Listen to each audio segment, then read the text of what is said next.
Hello, everybody, and welcome to the Americans for Limited Government podcast. I am Frank McCaffrey, and we are still in lockdown in the United States of America. I'm locked in my home in South Texas. Rick Manning is in his home in Chesapeake Beach, Maryland.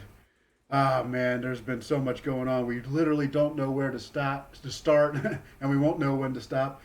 Um, we saw that 50 states now are in on a disaster declaration, and it's going to take all 50 states to get us back out. Is this a sign of unity that red and blue states are going to join together to bring America back with the president at the helm? Um, Actually, no, I don't think it is. I think that the blue states will be much more. Thanks for totally ruining my romantic statement there. Sorry, but don't. But we've lived through too much to expect that to occur. We see different governors have different approaches, and we've seen that the Democrat governors, so-called blue state governors, are much less likely to want to open up their state for business rapidly. And governors like the governor of Texas, Greg Abbott, is rumored to be releasing a plan this week on a pathway to reopening Texas small businesses.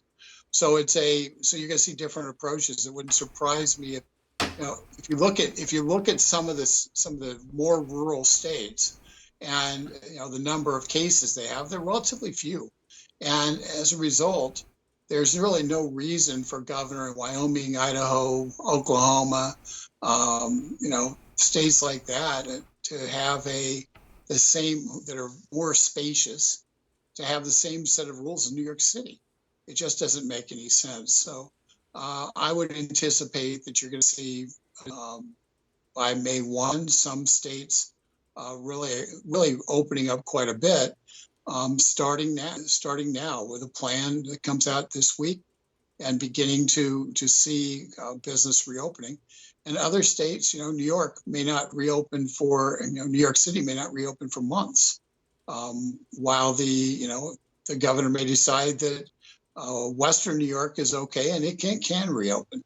So every governor will make their own decisions, and I really encourage everybody out there to contact your governors and let them know what you think. Yes, because go ahead. Well, Governor Abbott, where I am, is talking about reducing some of the restrictions, and there is happiness about that around here, because I do think people do, at the end of the day, just want to get up and work.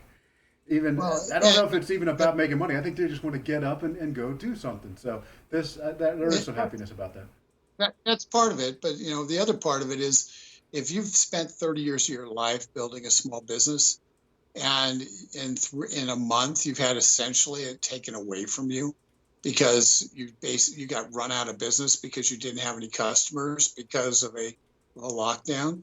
It's interesting that the government's going to give you some money and some loans and stuff like that, and that's certainly important. And I'm not going to really understate the amount of resources that the federal government in particular is trying to pump into those local small businesses.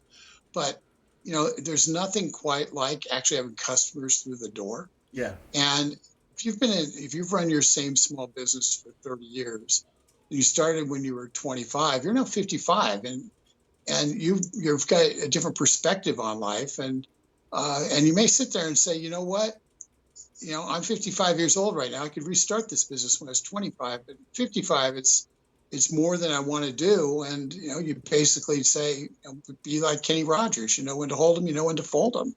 And so we're going to see a lot of people folding them, because starting up a new business, which it effectively will be, is really, really hard.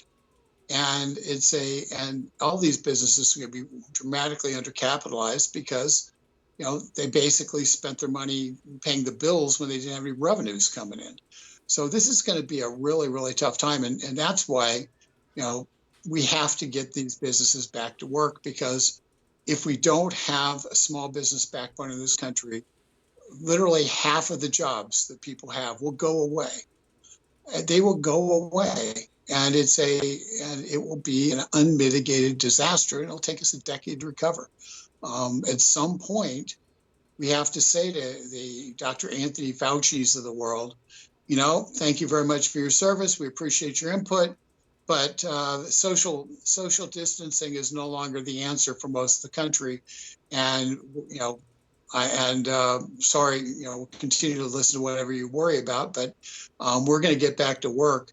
And we know there'll be a little bump in the number of people who get the disease, but hopefully we'll have a lot more knowledge on how to deal with it, and we'll have a lot more ability to make it so people don't die of the disease. Now, do you think a governor like Greg Abbott or one of the other states you listed, do you think that they would be thinking to themselves, hey, I can't do this because I'll face so much criticism if more people die, if more people catch coronavirus because I let, Well, the local glass shop open? Yeah, that's exactly what the downside is, and it's what President Trump's looking at. He's saying okay, every single person who dies after I open up the country, they're going to blame on me. And the projections, we know they're all made up. The Surgeon General said, "Oh, we're not working off of projections anymore. We're working off of real numbers." But that isn't true, because the real numbers they're working off, you still have to project out from those real numbers of what's going to happen, and all the variables don't fit. So they still are working off projections in spite of what he said. And President Trump, with his own Surgeon General, said, "Oh, we might be able to start getting back a little bit in May or June." Well, I'm sorry. I'm sorry. That's not acceptable. That's not acceptable. It's time. It's time to declare victory. The objective of flattening the curve was to make it so we did not overrun our hospital resources. That was always the objective. The fact is, a simple fact, anything you read about flattening the curve, if it doesn't tell you this, they're only giving you half the story. And so I'm going to be Paul Harvey here. I'll give you the rest of the story. It's true. Flattening the curve was merely about hospital resources and ICU beds and the like. So our hospital resources weren't overrun. It always was making it so the disease extended out for a longer period of time. And so by flattening the curve, what we've done is we've extended the amount of time when the disease is going to be prevalent and is going to be part of our society. So the question becomes, and the only way you get rid of this thing is, there's two ways. You get a treatment that kills it, or you get a vaccine that stops it, or you sit there to get herd immunity. Those are your options. And given that, we just have to deal with those options in an honest way. And that means getting back to work now that we flatten this curve sufficiently so the hospital resources won't be overrun. And if surveys show that, as we think as some have, that 30 to 50% of the population has already had this disease in one form or another, at that point, we're pretty darn close to herd immunity, and we don't have to be controlled by the public health officials in Washington, D.C. for the rest of our life. Okay, now, we are locked in at home, so you might hear my 3-year-old intervening every once in a while. We try to keep him quiet, but that's okay. My phone is about to run out, which is another phone. Okay. So we'll make this quick. Another question I had was, we hear a lot of talk about, where was Trump in January and February, and he was joking about coronavirus in March. But I guess I got to ask, where was Joe Biden? He was doing all these debates and he was campaigning. He had all kinds of airplay. Wasn't he saying something like, "Hey, you need to stay home because you could get this virus"? Was he doing something like that? No, what Joe Biden was doing was attacking the president for overreacting and calling him a xenophobe for shutting down travel with China. The president took a tremendous number of steps to try to slow this virus down. And I think the fact that it didn't have the 1 to 2 million deaths that were being projected, and we now have around 20,000 deaths, and they're projecting about 60,000 total deaths from this. The fact that occurred, the dramatic drop in the deaths, is a testament to the president's actions early on and really putting resources where they needed to be. Neither the SS Comfort or the SS Mercy have had virtually any traffic. We put Army hospitals in Seattle, Washington, that ended up being taken down without ever never even having a single patient. So we've attempted to meet where there were surges, where there are hot spots. The president did that. And as a result, we had the hospital resources where they were needed, when they were needed. Were there bumps? Of course there were bumps. But it was not this thing, all these people want to second guess.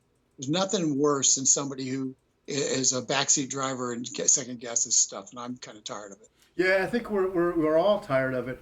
And then also this talk that Andrew Cuomo would have done a better job, or he should be the president. Again, guys, I got to tell you, I spent a year and a half of my career following Andrew Cuomo daily, and it was not. It looks like we've lost Rick. Maybe he'll come back, or I think he might be done. If I could wrap this up, but I did spend a lot of time. Just wanted to wrap this up, dealing with Andrew Cuomo. Nice guy. He was good with the press. Not always a nice guy, but generally speaking, a nice guy. He was good with the press. Told a good inspirational story about how he thought his political career was over. Then he came back stronger than ever. But man, I tell you, there was a lot of funny stuff going on in the Cuomo administration, and he had a history of it. And a lot of that will, I could all but guarantee, come out should he actually be the nominee for president of the United States. It doesn't look like Joe Biden's interested in stepping aside anytime soon, but Andrew Cuomo might be a strong player in his campaigning, and there probably will be a lot that comes out about him. So stay tuned for that. And those who know Preet Bharara of upstate New York will see the humor in me saying, stay tuned. That was the federal prosecutor who was going after corruption in New York, and his trademark was stay tuned, he would say. So for Rick Manning, who we've lost, I'm Frank McCaffrey. Thanks for bearing with us during this technical issues that we've had, and we ask you to stay safe. This thing's not going to last forever, and we will rebuild. Have a nice day.